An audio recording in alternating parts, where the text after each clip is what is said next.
When coming to Singapore to look for a job, first things first, look for a job. Let Sentosa be later, let the touring be later, let the fun be later. But when you come here to look for a job, focus. Look for a job. Fighting fire with fire. Watch out! You might get watch out! First thing to do when looking for a job, buy a newspaper on Saturdays. Look for Straits Times. It's the newspaper with like tons and tons of jobs.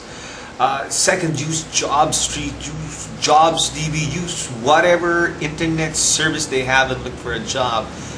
So look for a job and send your resume. Send your resumes like crazy.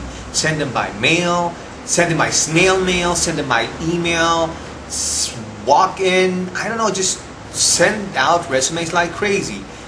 Trick is, you have to send as many resumes because this is a number game. The more resumes you send out, the more likely it is you're going to get interviewed.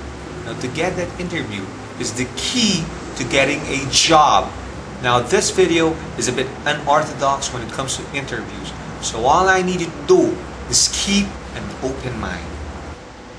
Now, Philippines and Singapore are completely different. Philippines is like laid back.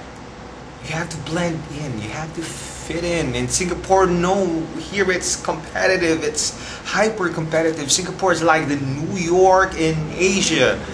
To have that competitive crown on top of your head, first thing, this is not like Philippines, like I said. So the moment you see HR, the moment you have someone attending to you, don't call them sir, don't call them ma'am. Immediately, you put yourself in a lower position. So does that make you competitive? No, it does not. Then, when you get that chance for an interview, the moment you get in that door, you are just like everyone else, anyone else applying for the same position. So you gotta have the game plan for any interview. And the correct game plan is to gain ground. When you gain ground, you rise above the other applicants. What's even more important in gaining ground is because the interviewer is here and you are here. You gotta gain ground, and you do that by earning respect.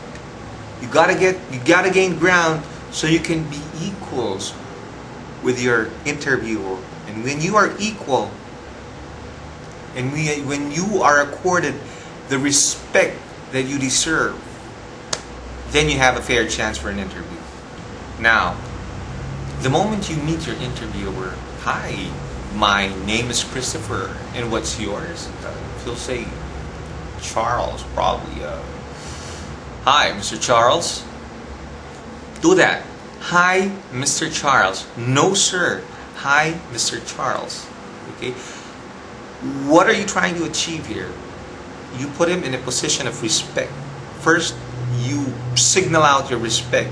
But since you don't call him sir, you don't put yourself down and be subservient. Now that's important.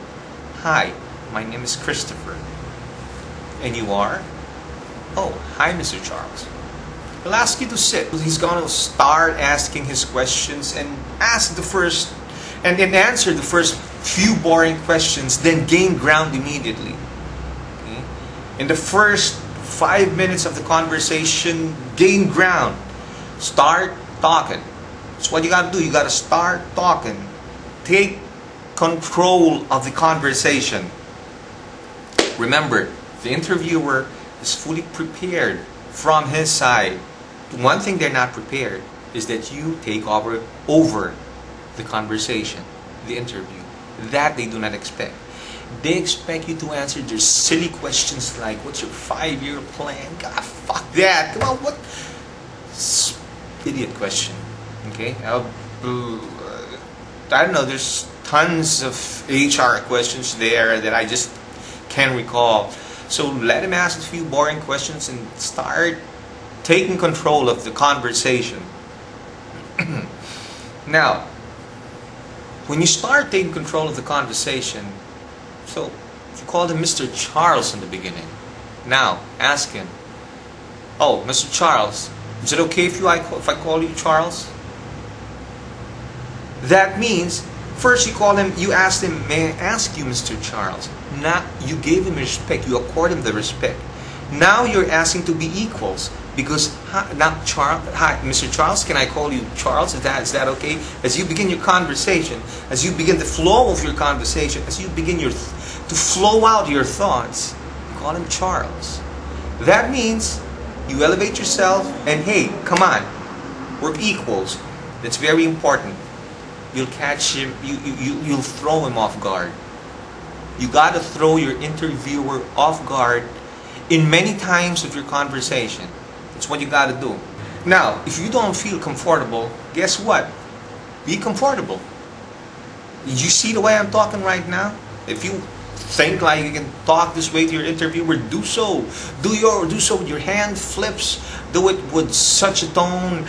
Do it with character. Do it with personality. Remember, you breathe the same air. You eat the same food. He eats steaks. Here in Singapore, you eat steaks too. At the end of the day, God looks at pauper and the President of the United States is equals. We all rot when we die. Our flesh is eaten by worms and we turn into dust. So we're all equals. That's all I can say. We're equals. Nothing to fear about.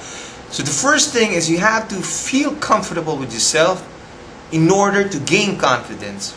Confidence is contagious. Remember that. Once you see confidence, the other sees confidence on you as well. And when that person sees confidence in you, he will eventually have confidence in you. So that's a game.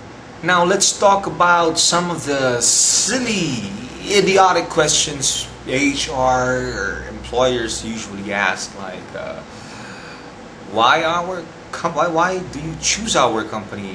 Why should we hire you?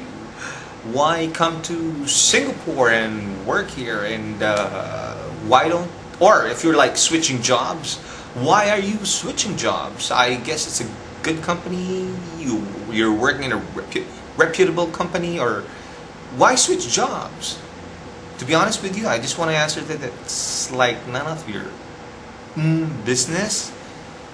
But nonetheless, whatever happens, don't talk ill about your past employers, the past employer system. Don't talk ill about any of your bosses. No, don't. Full stop. Just don't talk bad about them. Now what you gotta do is, usually what I say, like what my past boss, GM of Robinsons Appliance, June Joaquin told me in the past, taught me in the past, is that, oh, don't get me wrong. I'm just here to explore possibilities. Who knows? You might have a good package and I might be the right talent, and let's just proceed with the conversation and let's see. Just don't get me wrong. I'm working for a great company. Those companies I worked back then were great and they have great people. It's just a matter of advancing my career one after another. Now, thing is, just don't talk ill about anyone. Full stop, just that. When really pressed for an answer, just say that I am looking for better benefits and I feel that the benefits I receive in my company is substandard to that of the industry. But that's how I feel, so I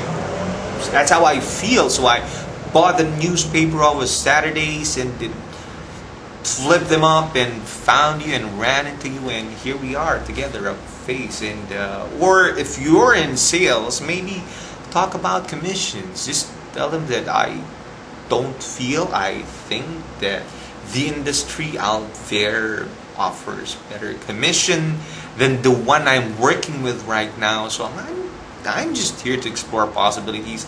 I'm happy with them. Don't get me wrong, they're great people. I have a great boss. Everything's perfect. I just want to check the industry. I'm here to explore possibilities. So just keep on driving that answer. Stick to that. Don't talk ill about anyone. Full stop. At this point, don't stop talking.